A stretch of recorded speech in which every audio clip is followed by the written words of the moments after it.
दो पुस्तकों का लोकार्पण इसलिए आज हुआ है कि मैं इसे बहुत अपने व्यक्तिगत रूप से भी बहुत मेमोरेबल बनाना चाहती थी। तो आज मेरा जन्मदिन भी है, तो इसलिए ये डेट को मैंने चूज़ किया। पर ये तो है लोकार्पण, तो जन्मदिन तो भी अपने किसी उपलब्धि के साथ अपने मित्र दोस्तों में बांटना खुशी, और वो हमारे सम्मान में शामिल हों, ये बहुत खुशी की बात है। मैम, सवाल ये भी है कि आप एजीएम के पद पे रह चुकी हैं, काफी लंबा अनुभव भी रहा है आपका। जी हाँ। तो टेल्को जैसी कंपनी में रही हैं, तो बिल्कुल जानती होंगी कि समस्याएं किस तरह की होती है खदानों के इर्द गिर्द। बिल्कुल बिल्कुल। तो उन समस्याओं को कैसे ये थॉट आया है कि इसको एक रूप दिया जाए, ये प्रेरणा कहाँ से आई?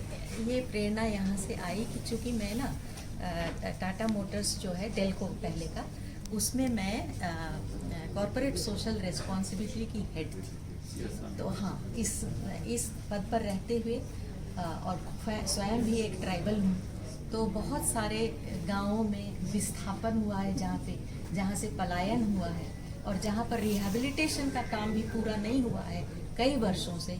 तो उनकी समस्याओं को देखती थी, किस तरह वो विस्थापन और पलायन का दर्द सह रहे हैं, और उसके कारण न केवल उनका समाज बिखरता हुआ दिख रहा था, उनकी संस्कृति, पढ़ा की एक बहुत अच्छी संस्कृति है, आप जानते हैं, स्वायत्तता का शासन, उसी तरह अखड़ा की संस्कृति है। तो मैंने कई गांवों में मैंने देखा कि ये संस्कृति, भाषा बिल्कुल विलुप्त हो रही है, और वे उखड़े हुए हैं, अपनी जमीन से उखड़े हैं, अपनी संस्कृति से उखड़े हैं, और उन जगहों में जहाँ पे वो रहते थे, बड़े बड़े कॉरपोरेट के और गवर्नमेंट के भी कारखाने आ गए हैं और टाउन भी बस गए हैं, लेकिन जो वहाँ पे रहने वाले हैं उनको रिहैबिलिटेशन का जितना मुआवजा या जो बेनिफिट्स मिलने वाला था वो नहीं मिल पाया है अभी तक। और इसीलिए मैंने अपने समाज के पढ़े लिखे हुए लॉयरों से, एडवोकेट से रिक्वेस्ट किया है कि अगर एक भी लॉयर हमारा, एक भी विस्थापित को जिसका कि अभी तक न्याय नहीं मिला है, अगर वो दिला सके, तो मैंने इसलिए ये कोई आंदोलन का आह्वान नहीं है, ये हमारा जो व्यक्तिगत सोशल रिस्पॉन्सिबिलिटी है, हमारी व्यक्तिगत सामाजिक जिम्मेदारी है, उसको हम लें। मैम, एक सवाल ये है कि झारखंड में देखा जाता है कि तकरीबन 15,000 करोड़ का, उससे ज़्यादा का टर्नओवर हो रहा है। आपने सीएसआर का जिक्र किया, तो सीएसआर कॉर्पोरेट सोशल रिस्पॉन्सिबिलिटी के अंदर जो करोड़ों का जो फंड वायरे न्यारे हो रहा है, क्या आप बताइए कि झारखंड में कहीं भी सीएसआर का सही तरीके से सदुपयोग हो पा रहा है? एनजीओ को दिया जा रहा है लेकिन धरातल पे नदारद है, वजह क्या है? इसमें मैं एक बात कहूँगी कि बहुत ज़्यादा जो राजनीतिक नैतिक समस्याएं हैं, उसके बारे में मैं अपने आप को बात करने के लायक नहीं समझती हूँ, उतनी योग्यता और उतना अनुभव भी नहीं है। लेकिन मैं एक चीज़ तो सामान्य नागरिक के नाते जानती हूँ कि जैसा आपने बताया कि क्या हो रहा है, कुछ नहीं हो रहा है, तो कौन जिम्मेदार है कि नहीं? करोड़ों पैसा तो आ रहा है, लेकिन कुछ हो नहीं रहा है धरातल पर, यही कह रहे हैं ना। तो धरातल पर करने वाले कौन लोग हैं? धरातल पर करने वाले तो हम ही लोग हैं ना, हमारे ब्यूरोक्रेट्स हैं ना, हमारे राजनीतिज्ञ हैं ना। तो उसी वैल्यूज़ की ज़रूरत होगी लोगों के लिए, जो लव कंपैशन जिसको हम लोग बोलते हैं, अपनापन जो होता है, वो चीज़ नहीं है।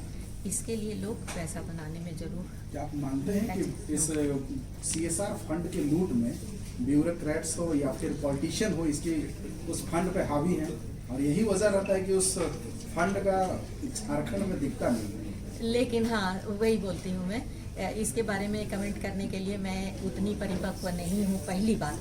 और दूसरा, मैं अपना एक्सपीरियंस बताना चाहती हूँ कि मैंने टाटा कंपनी के साथ काम किया है जीवन भर, एक कैरियर था मेरा, और वो भी ग्रास रूट के साथ संपर्क हुआ। तो वहाँ सीएसआर फंड की कोई लूट नहीं हुई है।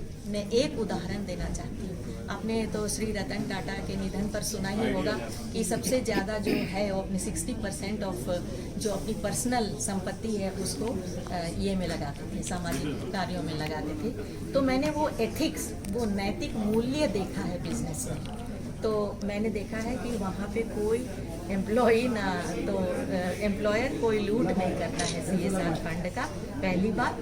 और दूसरी बात ये कि हम लोग ज़्यादा से ज़्यादा लोगों से धरातल पर जुड़ के करने का काम करते एक अंतिम सवाल है कि क्या मॉडर्नाइजेशन के साथ संस्कृति को भी भूलते जाते हैं? हाँ, जरूर भूल रहे हैं। मैं केवल एक उदाहरण दूंगी और इसी से उदाहरण दूंगी, क्योंकि आप देखिए ना, जैसे हमारे मुख्य अतिथि साहब ने भी कहा, इसमें भी एक कविता है उसके बारे में। हम अपनी भाषा कब बोलते हैं? बोल रहे हैं। हमारे जो नाच गान है जिस पर थिरकता है आदिवासी समाज, बोल रहे हैं ना, वो